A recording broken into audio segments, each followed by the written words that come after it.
Shirika la soka la utafiti wa mpira wa miguu na historia pamoja na takwimu limetoa ligi bora 10 katika Afrika zilizofanya vizuri katika mwaka 2025, huku ligi kuu ya Tanzania NBC Premier League ikishikilia namba 6 kulingana na takwimu na data zake iliyoweza kuainisha.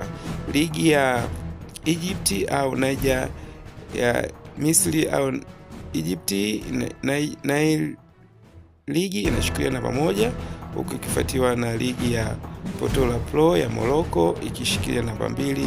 Ligi ya 3 ni South Africa Betway Premiership, na huku ya ligi ya Algeria ikishikilia namba 4, na Tunisia ligi inashikilia namba 5. Tuandikie maoni yako kwa takwimu hizi. Je, Tanzania ilistahili kuwepo katika nafasi hii kati ya ligi bora 10 zinazofanya vizuri? Tuandikie maoni yako kwenye comment section.